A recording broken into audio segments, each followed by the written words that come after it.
This conference will now be recorded. Now we are ready. Great, thank you. Good evening. Welcome to the South Burlington Development Review Board, a special meeting of April 11th, 2023. My name is Dawn Philibert. I'm the chair of the board, and I'd like to introduce other board members. We have a new board member, John Muscatelli, Mark Baer, Quinn Mann, John Stern, Frank, talking about memory. Kochman, thank you. And our staff members, Mickey, No. sorry, Marty Gillies, sorry, and Marla Keene. Thank you all for being here. This meeting is being recorded. There are a number of ways to participate in tonight's meeting. One way, obviously, is to attend in person. You can also attend online virtually. And if you do so, please, in the chat box, indicate your contact information so we have a record that you're a participant. And people who are here in person, please make sure you've signed the attendance list up by the door in case you wish to appeal any actions in the future. You'll be considered a participant. You can also attend by phone, and if you do that, please send an email to mkeene@southburlingtonvt.gov to let Marla know what your contact information is, again, to be considered a participant. Let's see. Let's move right ahead. Emergency evacuation procedures. If there was an emergency, you could exit either of the two back doors and turn right or left, and you will be outside of the building.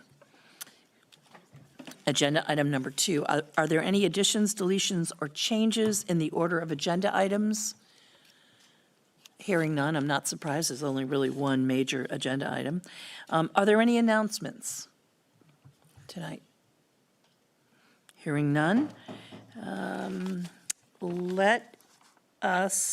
there any comments and questions from the public that are not related to the agenda?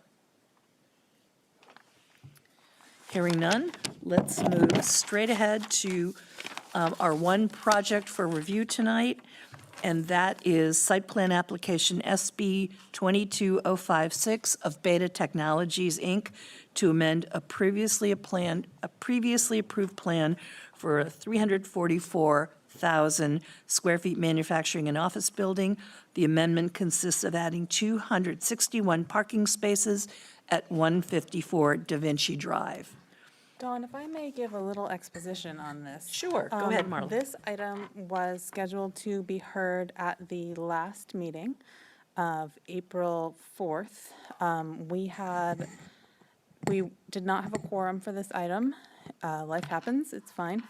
The board, in recognition of the applicant's patience in getting to this item on the agenda, agreed to a special meeting if it were legally allowable.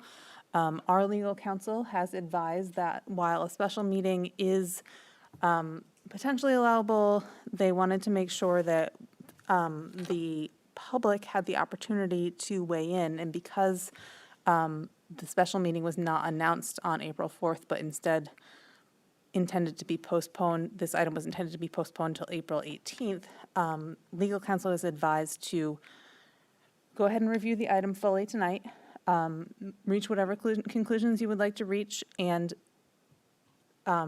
refrain from closing the meeting tonight for the limited and sole purpose of taking public comment on April 18th.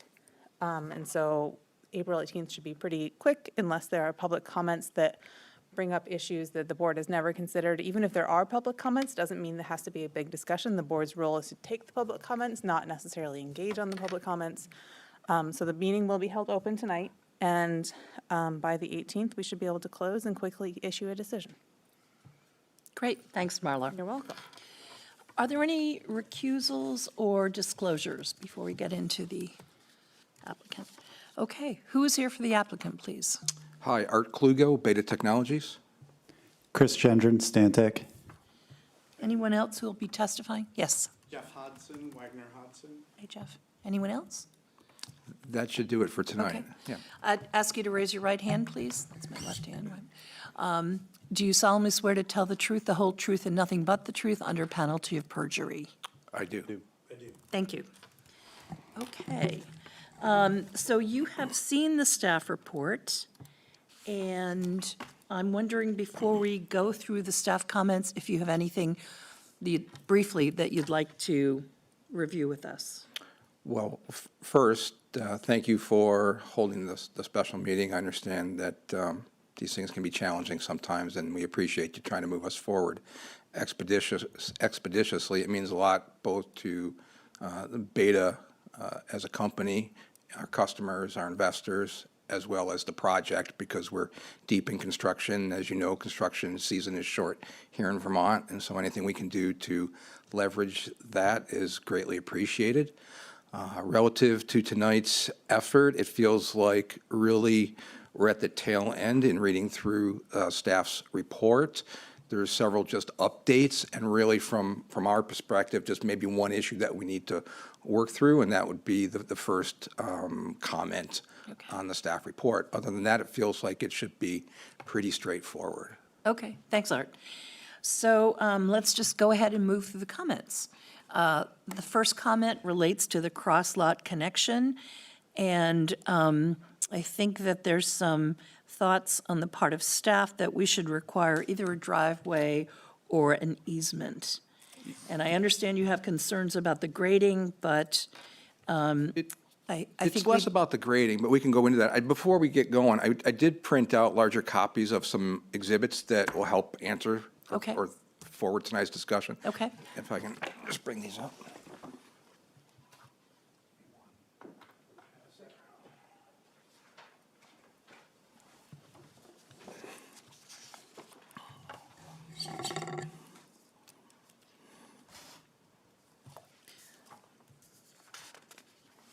Thank you.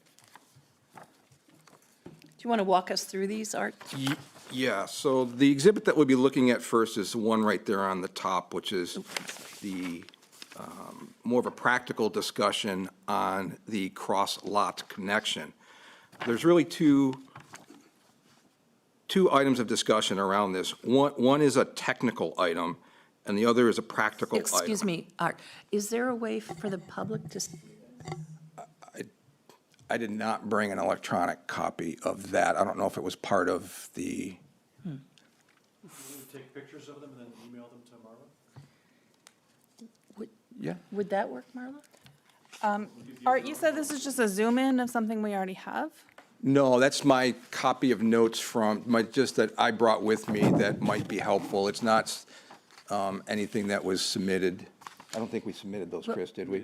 Yeah, it's just so that you had something to look at as I was describing it. So let's find out if there are any members of the public who really want to see these documents. There are folks attending, there is at least one person attending online, and Town Meeting TV broadcasts live, so we Okay. don't know how many people are Okay, sure, watching potentially. sure. Also, it's recorded, so. Okay. We'll put these up definitely later. Tim? To the degree we can look at an exhibit that we already have and kind of, use your mouse to show what Art is saying, that would be great. Did you want to say something, Tim? Could I recommend that you run out and copy them and make them available on the screen to the public? Is that possible? I don't want to delay things, it's just. Yeah, I guess it depends on how it goes. If we feel like it's really critical, I think that's a good thing to do. So If we in think we terms can of the do without- information, in terms of the information that you have tonight, the diagram on the second page, which shows the Silva cells, that was previously issued as part of the overall application. The snow storage area, as shown, I think that's on page 3, that was previously submitted with the original SD application. The information on the last page that shows the rendering of the landscaping and the buffer area, that was previously submitted as well. So Marty, to whatever degree you can pull those up, those are available. The only image that was added to this that hadn't been submitted as an application, that was really put together as a way to describe the cross-lot discussion or facilitate the cross-lot discussion, is the first image that we're going to see. The other 3 images are images that have already been Okay. submitted in one form or another in the previous work that we've done together. Thanks, Art. Okay, I think I can zoom in to the same area that's shown on this plan. So I'm actually going to show the screen, and Marty's going to take over leading the discussion. So I think I can zoom into this area on the screen and largely point to it Okay. as we have the Great. conversation. Do you want to walk us through it, Art? Yes, so Please. the first part is the technical part. This parking is part of an industrial application for manufacturing and assembly facility. Under the regulations 13.02F, when requiring cross-lot connections or access management, the exclusions are provided for residential, agricultural, and industrial uses. So from a technical perspective, tonight's discussion should be moot in that the cross-lot connection is not required. But more from a practical perspective, happy to, talk through that. So what you have is a diagram in front of you, and there's a couple of key dimensions on here. You mentioned the slope, and as it turns out, actually, in the area that would first show up as a cross-lot connection, the slope is not that great of an issue. It's less than 10%, which I think we would all consider fairly flat, fairly navigable, something that we should be able to resolve.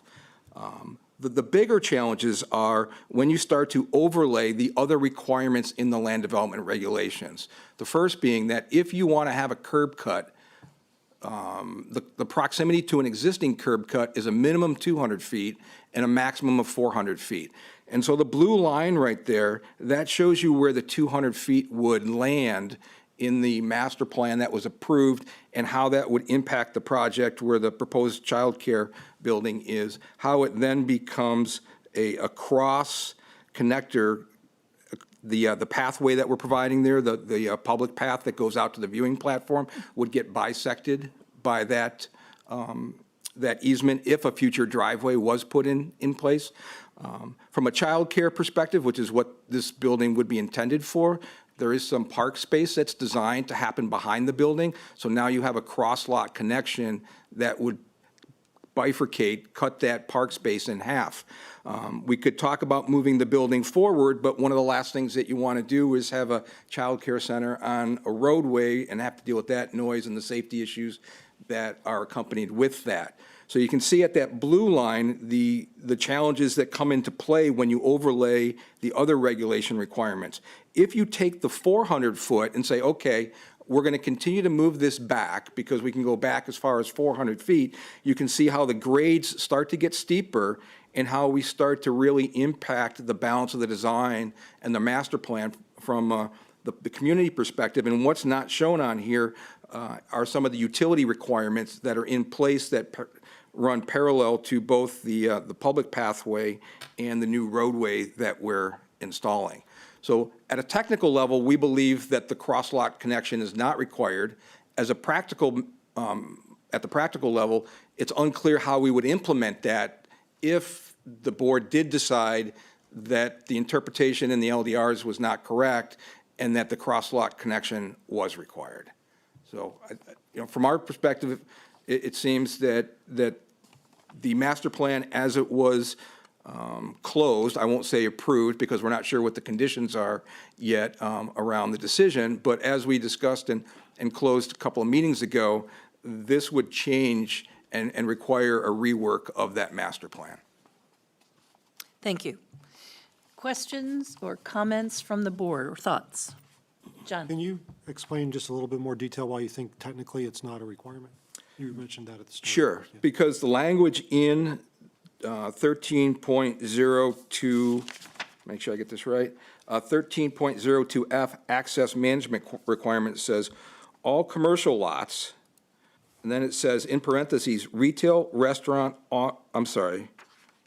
retail, restaurant, office, service uses, those are required to have a cross-lot connection, excluding residential, agricultural, and industrial uses located adjacent to other commercial lots. So we're adjacent, so clearly we have to look at the language, but because we're an industrial use, we're excluded, not required to have that cross-lot connection. And that's, thank you, Marla. It's in, starting at all commercial lots there, yeah. And you can see very clearly there, it says excluding residential, agricultural, and industrial. And the project that we have before you is an industrial, manufacturing, and assembly use, assembly facility use. So, thank you. Marla, what's your take on art's interpretation? I'm going to let Marty answer that question. Okay, Yeah, I think that we understand that one of the uses on the lot is industrial, but we just wanted to open it up to the board, feeling that it wasn't completely black and white on account of the fact that there's several different uses, including office space and other things that would be falling under the criteria requiring a connection. okay, thank you, Marty. Thoughts from the board? If I could just interject one last thing. I understand that the topography and the other land use requirements might make the installation of a driveway somewhat onerous. The language here does provide kind of the backdoor of you can provide just an easement. No one's saying you have to build the driveway, there just has to be an easement in case things were to shift over time, Beta gets sold, the property's in new hands, Pete's RVs is in new hands. The two new owners decide to make sense for a connection to exist. That easement, this standard should be in place as per the standard. Thanks. Yeah, that's a good point, Marty, and my comments were based on providing an easement, not providing a driveway. That providing that easement creates an undue burden both on the project and the parcel. The parcel in some ways becomes not developable if you have to put that easement at that 200, you can't go any closer than 200 feet because of the other regulations. So now you've got this very strange parcel, and if you look at the blue line as it relates to Pete's RV parcel, which is to the right on screen, you're not only bifurcating the parcel that we've outlined and trying to maximize the highest and best use, but you're doing the exact same thing to the parcel adjacent. Marla, could you put the language from the LDR back up, that section again?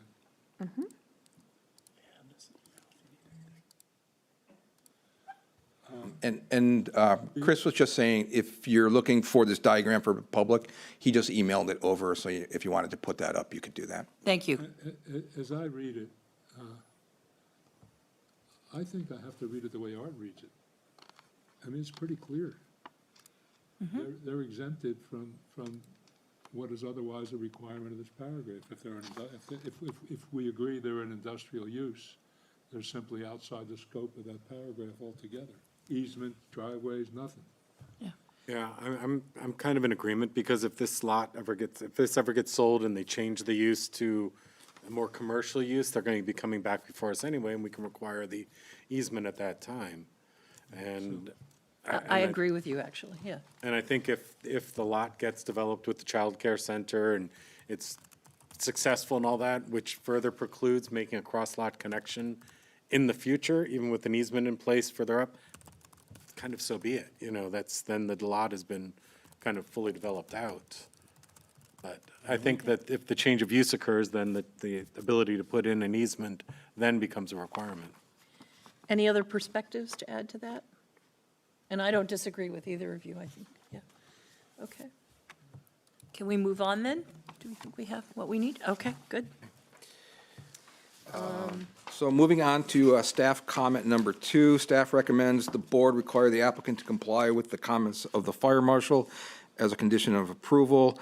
The applicant, we have provided the requested information to the fire department, and we've responded to their comments, and I believe there's an email that says that they have the information that they need. There should have been, as part of the packet, I believe, or supplemental information, Chris? That's correct. Yeah. So you're fine with complying with the fire? We're Okay, great with that. perfect, thanks. Okay, moving on to number 3. This is about needing clarification about the curbing. Yes, the question was, are the landscape islands curbed? And yes, they are curbed. So we're good with that.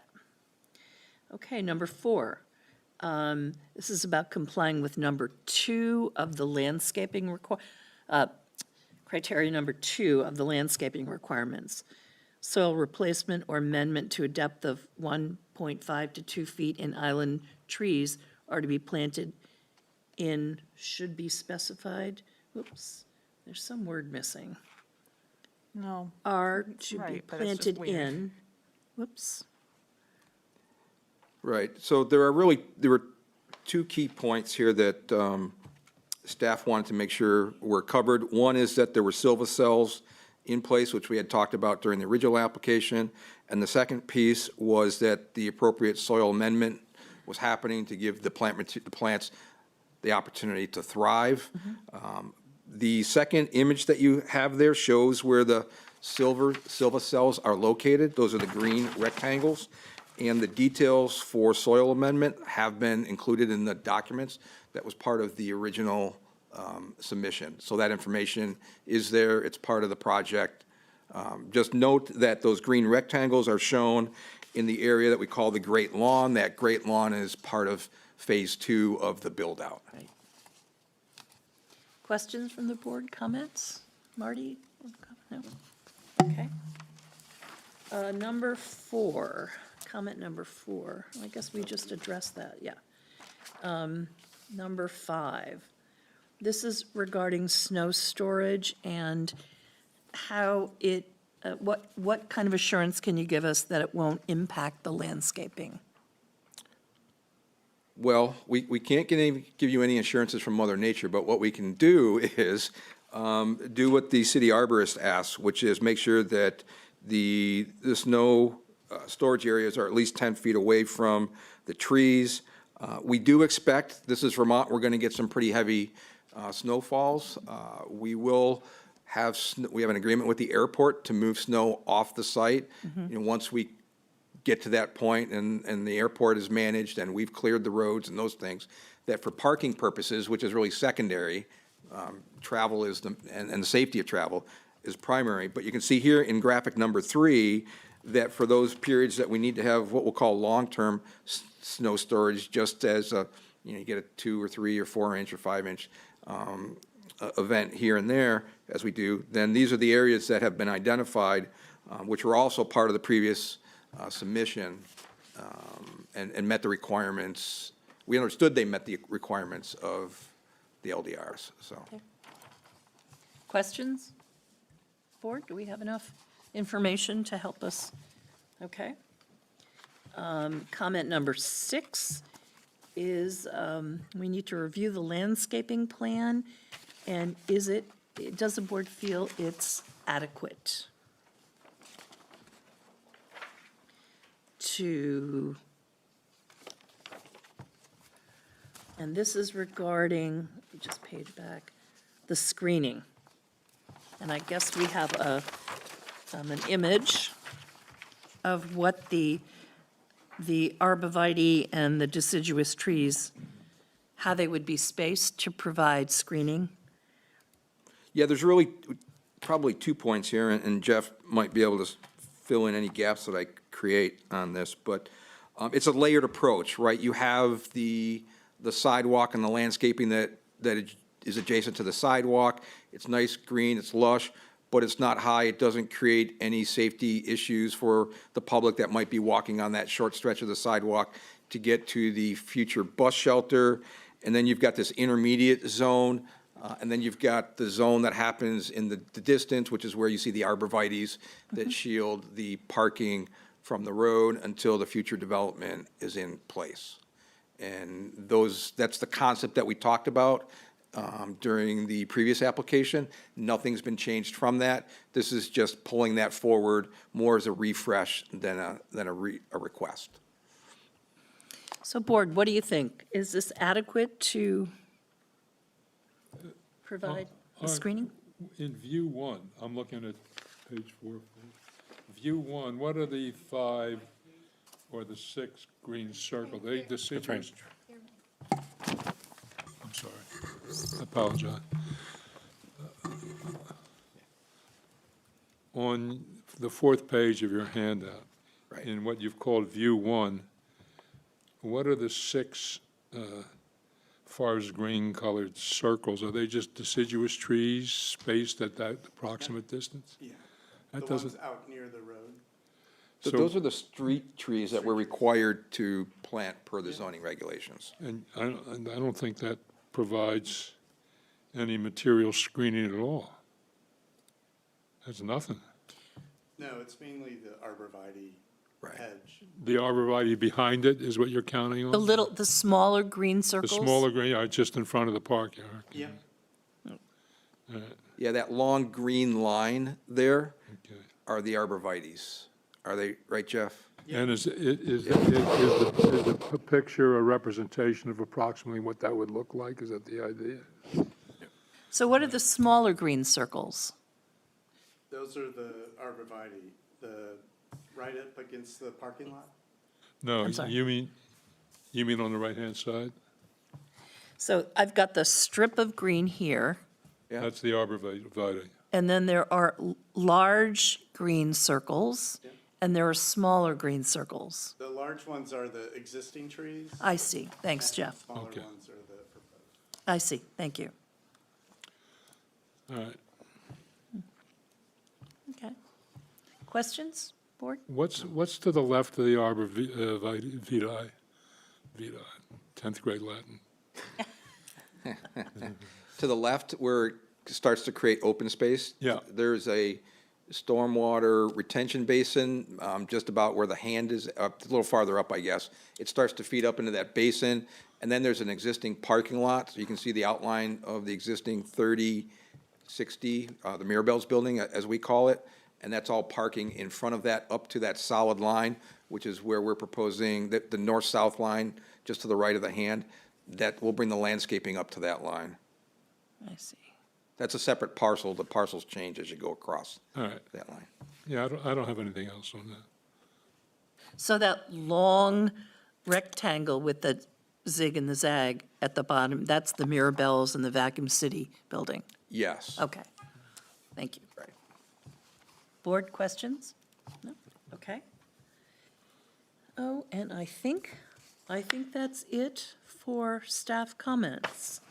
Before we move to public comment, does anyone have any questions before we conclude tonight? Okay, thank you. What is our motion for tonight? Pardon? What, are we moving to keep it open, or? is- Yeah. Yes, we're Yes. going to, but let's get public comment first, okay.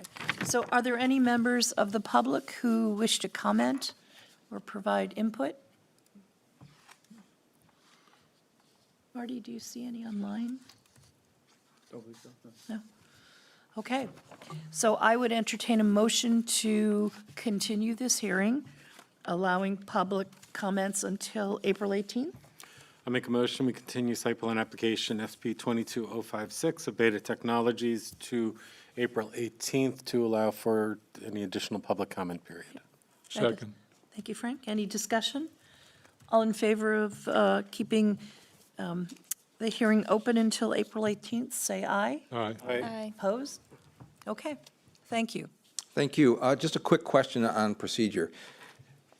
If public comments do come in, is that something that you will package and give us a chance to provide some additional information should the board need it prior to Tuesday? Or how do you see that working? Yeah, so if we get written public comments, we will provide them, normal packet publication day is tomorrow. So if we get anything before tomorrow, they'll be published tomorrow.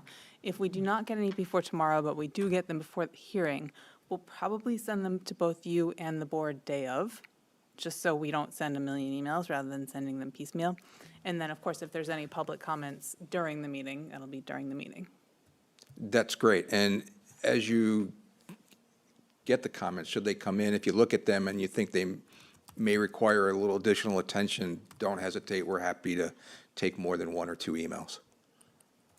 Okay, So, Okay. awesome. Thanks again for making this happen. Much Thank you. appreciated. Yep. thank you. We all set?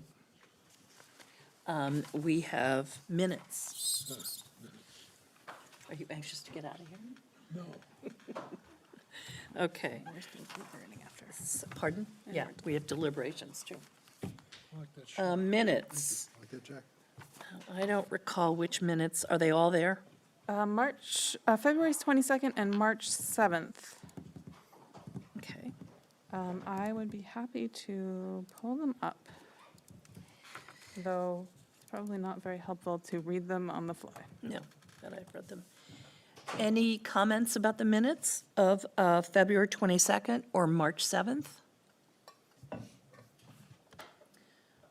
Does someone want to move to adopt the minutes? I'll move to adopt the minutes of February 22nd and March 7th. Thanks, Quinn. Second? Seconded. Thanks, John. Any discussion? All in favor of approving the minutes, say aye. Aye. Opposed? I'm going to, well, I was present for that one. No, aye. Aye. February 22nd. Okay. There was one that I missed. Okay. So they're approved. Yeah, John's probably going to abstain. Yes, okay. Thank you, John. Yeah, of course. Okay. I guess that brings us to the end of the meeting, and we will now move into deliberative session. Thank you all. All right.